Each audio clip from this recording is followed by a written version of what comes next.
Welcome to the Environmental Leadership Chronicles, a podcast brought to you by the California Association of Environmental Professionals. In this episode, we're joined by Taylor Morgan, a key member of the People Resources team at Ascent and a leader in the firm's diversity, equity, and inclusion efforts. With over 6 years of experience in human resources, Taylor brings a thoughtful and strategic approach to building more inclusive workplaces, focusing on DEI programming, employee resource groups, equitable recruiting, and professional development. Taylor shares her journey into working with environmental professionals, her evolving perspective on the role of HR, and how organizations can reimagine hiring, internships, and culture to support equity and belonging. This conversation offers honest insights into the work still ahead and the opportunity to transform how environmental organizations include, support, and lead with intention. Thanks for listening, and we hope you enjoy.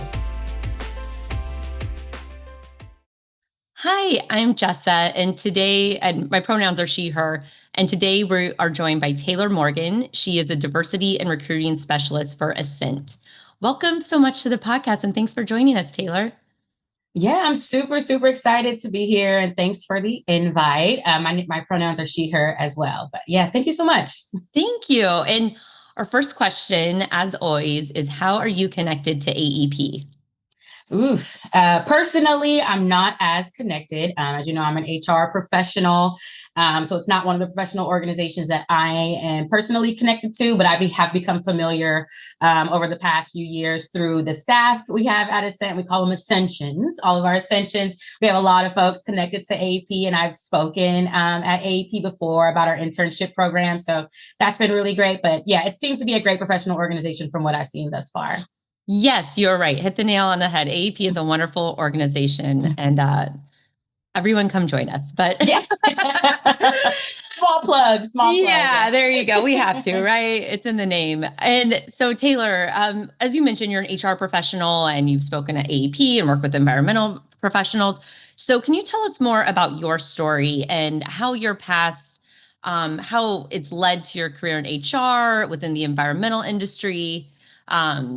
And then I'll probably ask a few more questions, but I'll let you get started. Yeah. So for me, it's the hardest questions I feel like are always ones about yourself. I don't know why.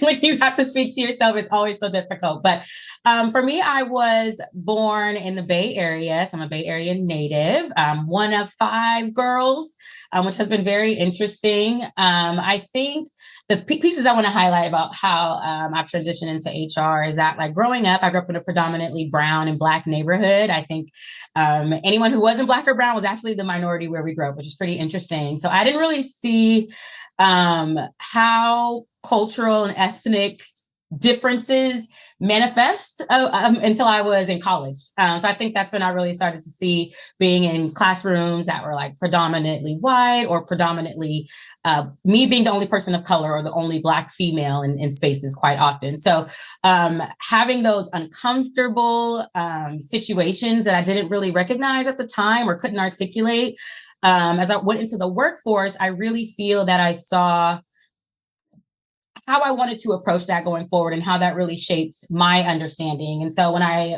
became an HR professional, I was previously at a credit union. I really wanted to challenge some of those areas that I noticed. And a lot of that came in how we spoke to each other, microaggressions, and some of these smaller pieces that transitioned into bigger HR strategic plans. So that's kind of what really kind of shifted me into HR. I will say I was originally an accounting major. I was going to ask you that. Don't ask me how. Don't ask me why. I don't know.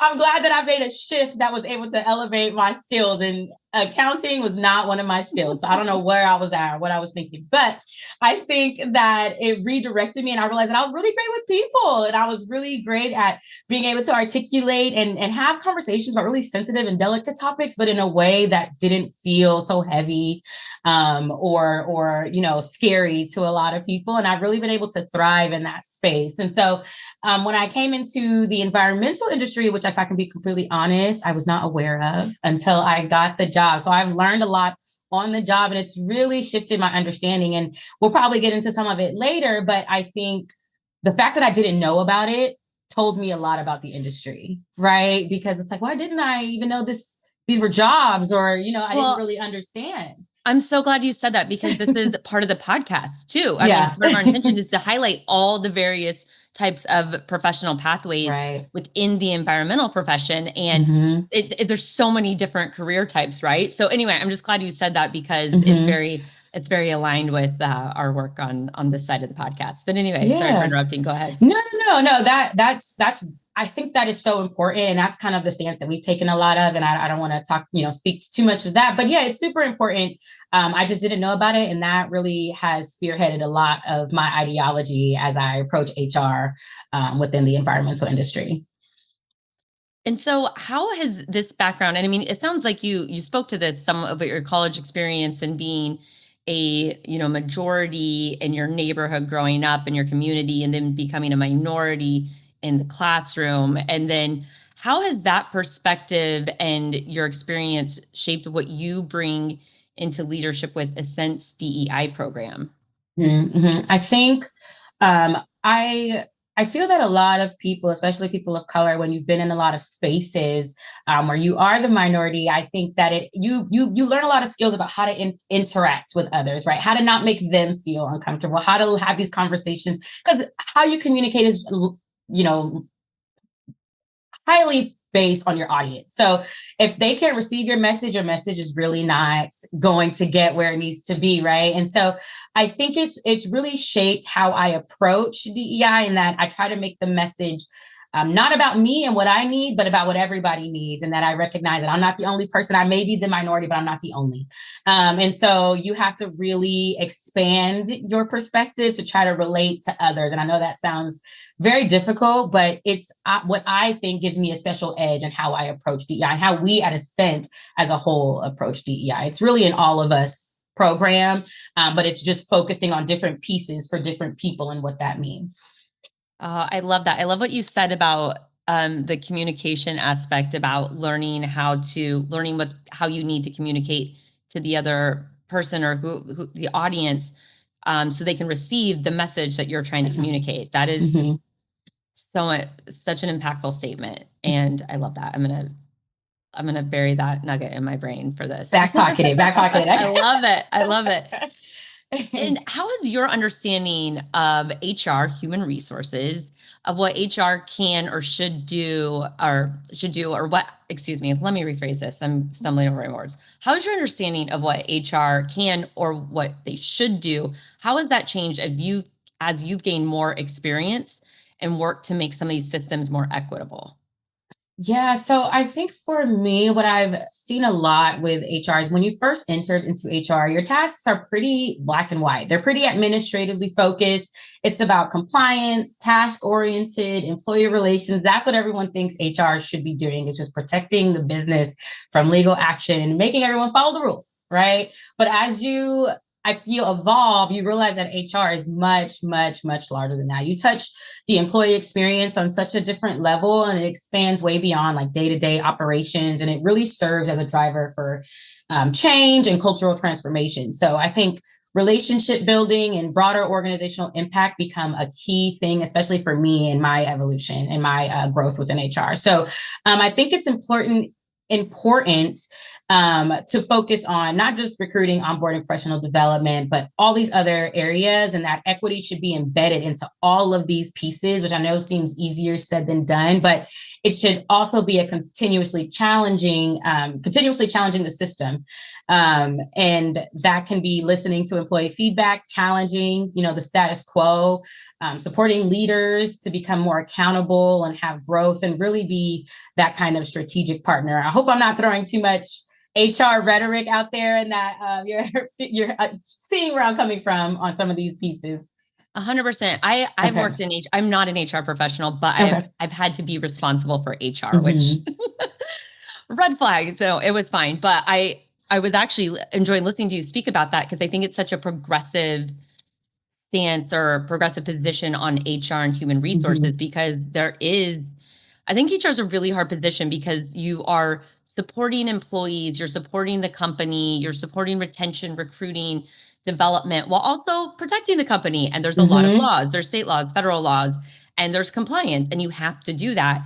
And when you want to meet in the middle with the employees or where they're at, it's not always it can be a risk for the company from a liability perspective. So I think it's such a hard job to juggle. And, the HR professionals like yourself and building trust with employees to come to you with ideas, suggestions, looking for development and resources, and not seeing you as just like the compliance box checker, making sure you don't get sued. It's like you said, you're a people person. And so it's a very relationship driven position.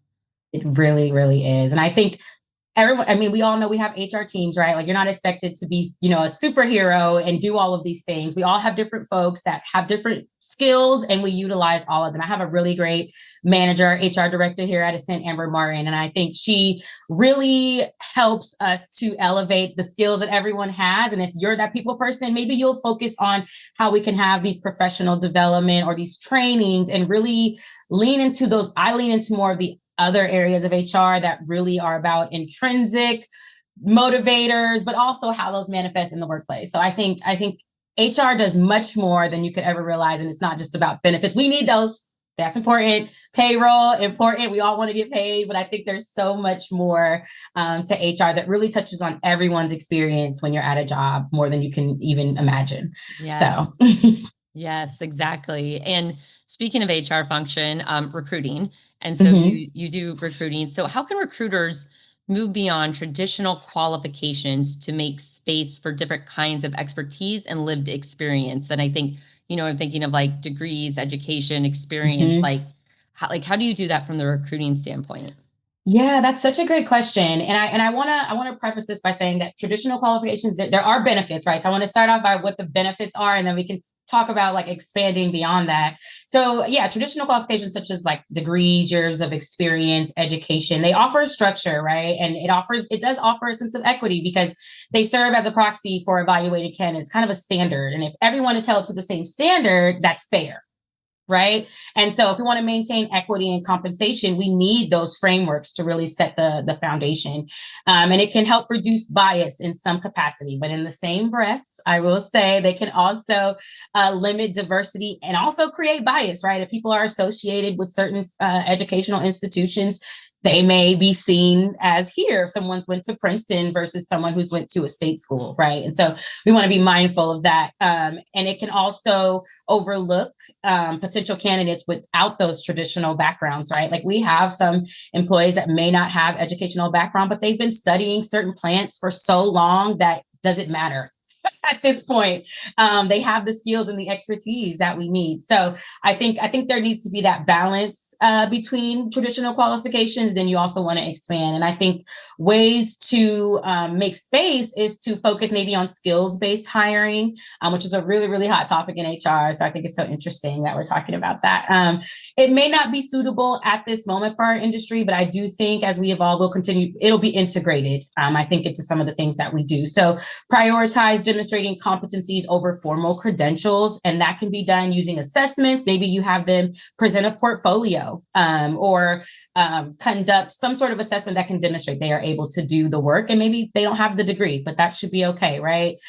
Blind evaluations, Ascent, we don't necessarily do that now, but that doesn't mean we won't in the future. And that is hiding someone's name, their demographic details, or their school affiliations, and just focusing on the qualifications and their cover letter when they're storytelling and different things like that. So I think that's really important. I think that when you are having the intentional outreach, I think people should focus on not relying on passively hiring. And when I say passively hiring, it's like you open a position and you just hope everybody falls in your lap.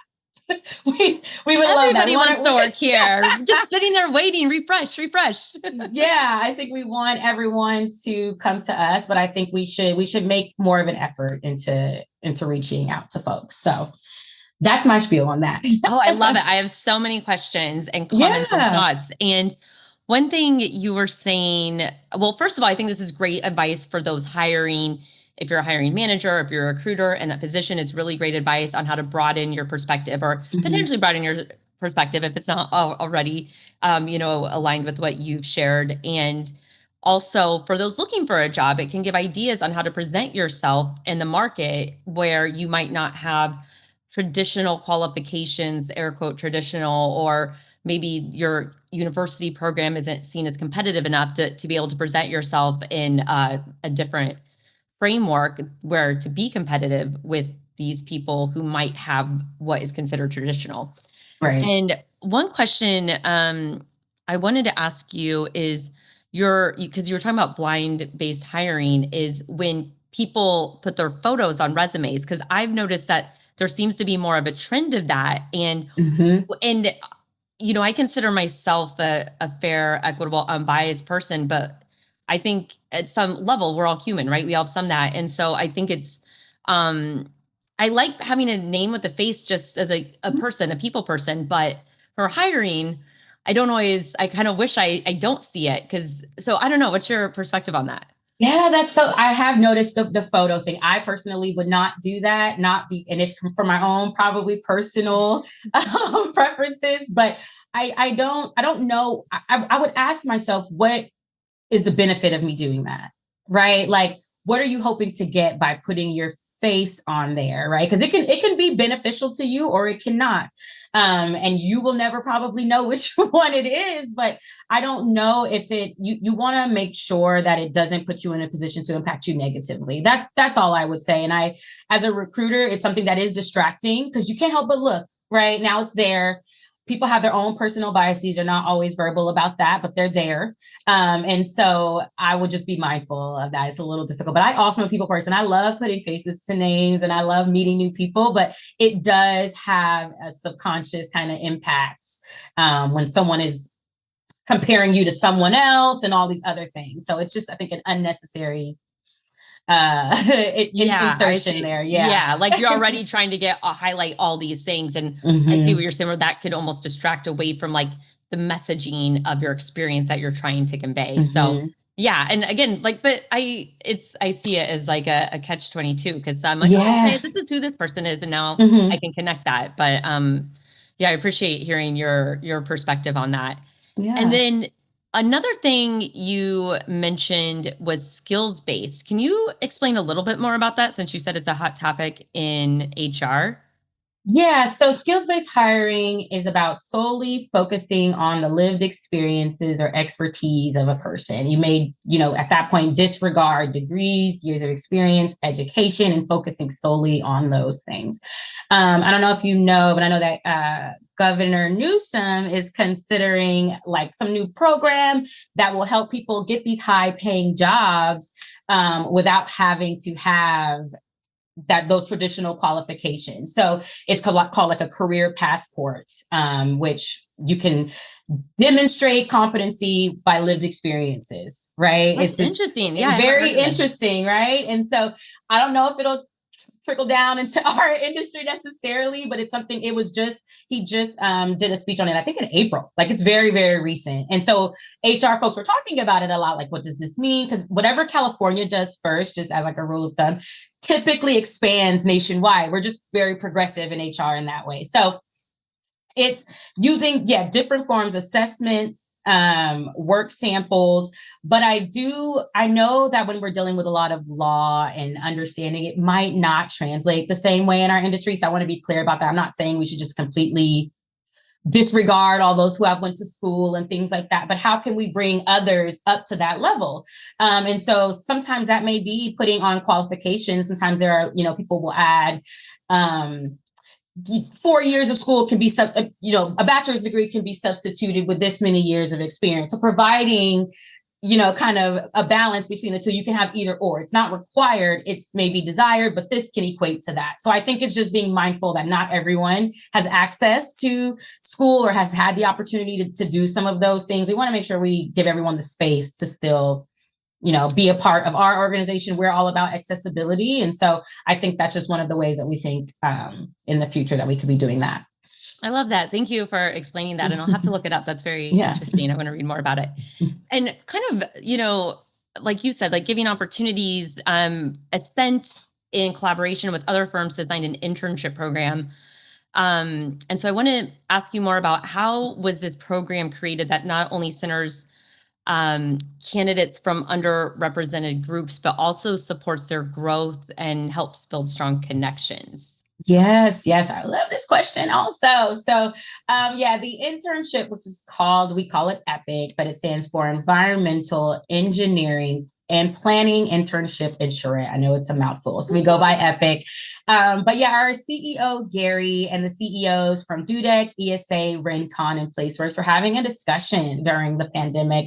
It was a lot of trying times and just, the social environment. It was just a lot going on. And they started recognizing the significant lack of racial diversity within the industry. And so one of the brain children that came out of that conversation was the internship and figuring out ways to create an internship that goes beyond traditional professional training for students, especially BIPOC, but was designed to equip students with industry-specific skills that can cultivate a sense of community and belonging. And so the special part of the program is the 2-week intensive charrette. So we bring all of our students together. At the time, it was about 10. It was only 5 firms at the time. Now we're at about 7. So it was 5 at the time. And they collaborate with their peers and professionals from diverse backgrounds. We bring them all to one place in person. They work on a real life project with a city that is willing to partner with us. And they'll work on the real life project, and they'll provide their findings after the 2 weeks. They all demonstrate different skills that they have. They're not all in the same field. So the students may come from an economic background. They may do urban design and planning. They may be planners. They're all different, and we just bring them all together. In that time when they're together, what I really love is the students really build such a strong connection with each other, which I think is the most important part, right? You're going into an industry as not only a recent graduate, but now you're in a space with folks who don't look like you, right? And so you're dealing with so many layers of trying to grow and enter into your professional work. And so we focus on providing mentors. We try to have a lot of mentors that look like them during the charrettes. We try to have a diverse amount of expertise, backgrounds, and we really try to lean into the relationship building as part of the program. So we conduct table talks, which are kind of like roundtables, but we give them an opportunity to have honest conversations and share experiences. So one of the ones that we do is the imposter syndrome. So it's how you may feel as a BIPOC person going into this industry or any industry. And we allow them to share a lot about their experiences and how they're feeling, which type of imposter do they feel that they are. And we have some very vulnerable conversations. And that table talk is a fan favorite. I will say they really enjoy that one. We've also conducted a BIPOC in consulting table talk where they talk a lot about their different experiences as well, but how that manifests in consulting in particular. And so we're really, really proud of how these conversations evolve, and that this program has served not only as a gateway into the profession, but as like a really transformative experience. I'm really proud of where this program has gone over the past few years. Yeah, as you should be. It sounds incredible. And I have a few follow-up questions for that. Please. So how do you select or find interns? Like, how do people apply to this program? Yeah, so we do a lot of marketing for the program, but it's all it's evolved over the years. So let me see. So now the way that it works is each firm kind of recruits. We collaborate on how we want to market the program, but each firm recruits independently and they manage their own kind of pipeline so that we can still, while we're collaborating, there's still some autonomy to adhere to our firm policies and processes, right? But we are intentional about that. So we reach out to so many student organizations that are dedicated to different demographic groups, and we send flyers. We go to career fairs. I'm pretty boots on the ground about it. I try to get out there and really try to market the program, and it's become such a competitive program. The first year we did this program, I think it was 60 applicants in total for everybody. Now we're at, just for Ascent, I think we were at over 400 this year, just at Ascent. That's incredible. Yeah. Wow. So yeah, we lean on professors. We lean on, and that has to be hard to select. Yes, from that many candidates. It really is. And so we try to focus on upper division, so juniors and graduating seniors, just because of how many students we get and those who are more ready to enter the workforce, graduate students as well. And selections are very, very difficult, but we focus a lot on soft skills at Ascent personally. So their cover letters, what they're saying about their purpose, and then also like, what are they doing outside of school? Like, are they getting involved in student programs? Are they demonstrating leadership? Are they on on a consulting team at their school. So I think it's really just, we want those who are really going forward and really trying to put themselves out there, even if it's they're working at Starbucks, but they've been able to make a connection somehow or a correlation between what they're doing and how it impacts something else. I think it speaks to just their thinking. And that's kind of what we look for, kind of those standouts. But I know that it's really, really hard. Sometimes we might give an opportunity to a student whose resume maybe isn't there. They need it. Their cover letter is fantastic, but maybe their resume is not the best, and they just need an extra boost. We give them an opportunity to interview, and sometimes they blow us away when you get them in the room. And that's what's happened several times here at Ascent. Is we've given the underdog maybe a little boost to really help them, and they are maybe still on board with us today. So I think I'm really proud of some of those decisions that we've made and how they've given some folks an opportunity that may not have had one otherwise. So I love that you said the underdog, because that's what I was thinking. I was like, with this field too, it can be introverted. Some people who are interested are not as, they may not be as out there, but they've given a chance, given a position, an opportunity. And so I could see it being really hard to, like compare some of these people who on paper have like this incredible experience, while people who have the potential to, if they're given the chance or presented an opportunity. And another question I had, how often does the intern, is this once a year or multiple times a year? The Epic internship is once a year. So we host the charrette in the summertime, usually in the month of July. And so we start recruiting in January for the upcoming summer. So it's once a year, but that's why I think it's so competitive, and I wish we could do more. We are taking more students now because we have 2 additional firms now. We have Fair and Peers and Economic Planning Systems, EPS, as part of the program now. So now we take 2 from each firm. So it's 14 students now that we're at in total. And I feel like everyone, when we talk about it, wants to get involved. So we're hoping this internship, if not the same one, the structure expands, and that we can be, more firms should be doing it. It's such a great way for not only public agencies to really get involved with students, but other firms as well. Like when we talk to public agencies, they're so excited. Like, yeah, we would love for you to, maybe there's some project that's on someone's desk that like no one wants to really do, and they need creative ideas. And like now you have all these fresh ideas from students, and it's a really, it's a win-win in my opinion. Well, that was another thing. It's like, how do all the firms collaborate together? Because like you said, everyone has their own culture, their own policies, their own services, and there's, special sauce, so to speak. And so that's, it's already, I think any new program and managing interns and projects and working with the public agencies, that's already a lot of work. But then adding in collaboration across, probably from the outside, they appear to be competitors, but you approach it from a collaborative situation. And so how do you guys all work with each other? Is there like a committee? Is there a contact? How does this work? There is the committee. So I lead the program. I co-lead it with Cody Littleton from DUDEC. And so we host monthly meetings with all of the coordinators. We have several meetings that are ongoing, everyone doing kind of different things. We have like our HR group of folks that help with the recruiting. Then we have the folks who plan the charrette, which are typically, planners and different folks who want to think about the deliverables for the actual project. And then we have our coordinator group, which consists of a lot of principals. And that's just the overarching mission and intent of the program and trying to keep the essence. So I help facilitate all of those meetings, and it can be really hard sometimes to corral everyone, but everyone is so like excited about the program. I think no one even thinks about the fact that we're competitors. We don't really care.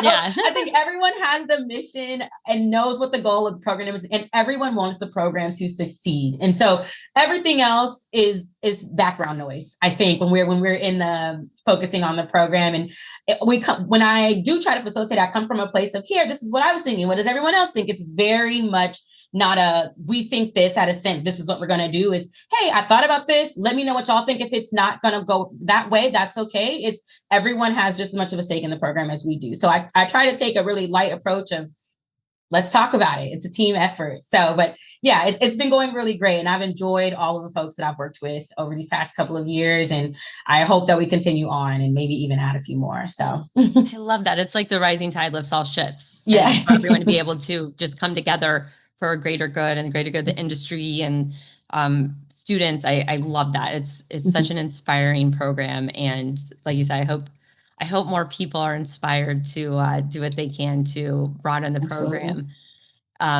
maybe on their own. So Yeah. I was going to ask you one other question before moving on is, Sure. do you have any, I know the program's like in the big picture, relatively new-ish, even though you guys have been doing this for what, 4 or 5 years, I assume? This is the fourth year. Fourth year. Yes. Are there any like success stories that you have, or anyone that have, like, I think you said, if anyone stayed on with any of the firms or? Yeah.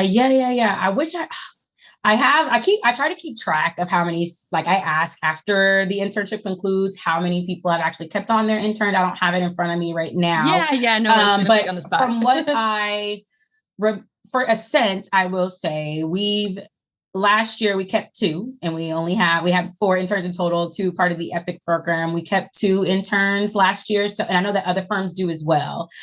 We try to make it a full circle moment and allow them to kind of help in the future. So if it's someone who stayed on board with one of the firms and they live in the area where the next project is, they come in and they give their perspective, they help with the project. So we try to keep them connected in that way. But yeah, the goal is to keep folks if we can, right? I think that's, from what I've seen, I think almost 50%, when I checked last, were staying on board with some of the firms. I know that we've taken an intern that didn't stay with another firm. We were able to take them on and they're still with us. So yeah, the goal is to always keep. That's amazing. Yeah. That's so impactful. I love that.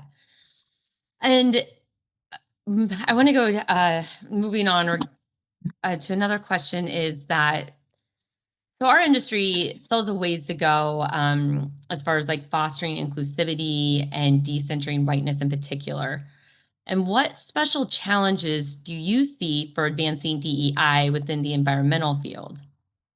So I want to say before I give my thoughts is that I don't know if it's necessarily about decentering whiteness. I know that may sound to some folks like a bit harsh, and I completely understand where you're coming from. It's more about like recognizing that the industry is traditionally white, right, and making space for more representation. And so from what I've seen, again, I told you I'm very new to the industry, right? Like I haven't been exposed to this industry as a child or a young adult. So I want to be clear in my perspective, right? I do believe the industry is rooted in privilege. And when I say that, I think of Maslow's hierarchy of needs, right? That individuals must have their basic needs met, such as housing, food security, financial stability, before they can even focus on these higher level goals like environmental advocacy. So for many communities facing socioeconomic challenges, like environmental issues are just not an immediate or accessible concern, despite the impact that they have. So for me, my mom didn't talk about the environment. We didn't really, we got outside, but it just wasn't a primary place. And I believe that a lot of other folks, especially people of color, may feel the same. I feel that people have had parents that are in this industry. They have solar panels. They are doing all these things. That it was so far from a possibility for me.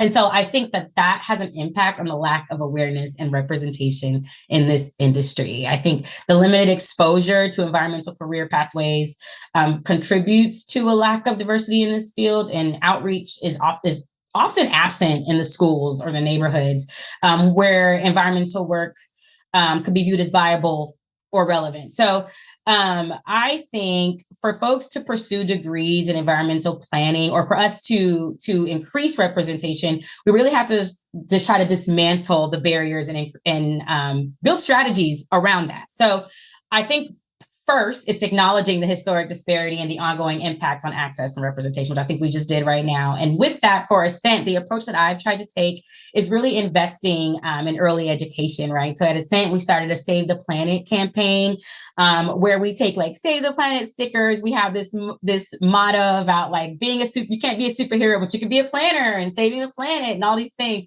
And we're talking to really, really young high school kids mostly. We're trying to even go earlier if we can. So we're trying to build that program out, but really talking to the youth about what jobs are out there and what we do, but in a very soft-handed way, right? Like, have you ever thought about traffic lights or why they're there? Like, have you ever thought about, some of these things that are just where the bus stops are? Have you ever thought about how a city got there and who thought about that lane? Do you ever drive and you're realizing, like, why is this street like this, or things like that? We try to make it in a way that's really engaging, and it's gone really well. And students ask a lot of questions and they get to learn about the industry. So we've taken that approach. Additionally, prioritizing creating opportunities. So we have like a job shadow day where we invite students to come into our firm and learn about what we do, and career pathways, internships. We talked about intentional outreach, educational partnerships. So going into these places and speaking to the students and building relationships with the staff, I think is super, super important. And so I'll stop there. I feel like I'm rambling now. I'm getting No, my soapbox. I love it. I'm listening. I'm so engaged because you said so much, and coming like Maslow's hierarchy is, I am rooted in that too. And I think about that a lot, and what you said about like privilege, and it's a privilege to care about the environment and to not have to worry about like where you're sleeping at night, where your next meal is coming from, your safety and all these things. And I think about this a lot. So I'm in San Diego, and I remember driving off the off ramp of the freeway, and I saw this person who I assumed was unhoused on the freeway ramp, shoving things into a drain, like one of those that point that says goes to the ocean. And I was so mad. I was like, everyone is working so hard to do all these things to protect their environment. And then I had the switch. I'm like, this person has, as an individual, has higher priority needs right now and doesn't care about that, because Maslow's hierarchy is what I was thinking about. And so there's so many systemic issues connected to the environment and how we solve these problems. And like you said, like even addressing it, bringing it to light and attention to students at an earlier age, like high school, when they're deciding if they're going to go to college, if they're going to get into the workforce, military, whatever they're doing, like presenting options. And then even earlier than that, middle school, elementary school, just talking about it and thinking. And I really like how you said things that are very applicable and real to them. Why is this road here? Why is that traffic light there? And Chief Esparza, he's the people and culture, I don't know what his title is, director, manager, chairperson for AEP. And he's working on an Elements campaign to connect the technical environmental work to more of the real, like day-to-day work that people not in the environmental industry experience. And so I'm really excited to see more of the content he comes out with and language around that to be able to share. And so people like you, me, like non-technical people, we can go out and have more tools to speak about like recruiting and getting people interested in the industry. So anyway, I loved your response to that, and appreciate you sharing. Absolutely. And so I know we're about at time, so I might wrap up, but before I go, because I kind of went off on a few things here, I want to see if there's anything else that you have in mind that you want to make sure we should cover, or we can wrap up.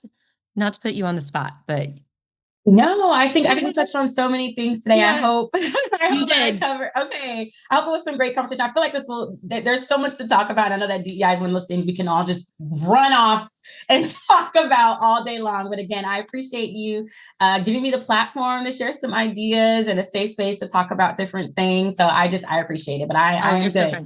Yeah, thank you so much. All right, well then we'll go ahead and get into the wrap up rapid five. Yeah, this is the hard part. Yeah.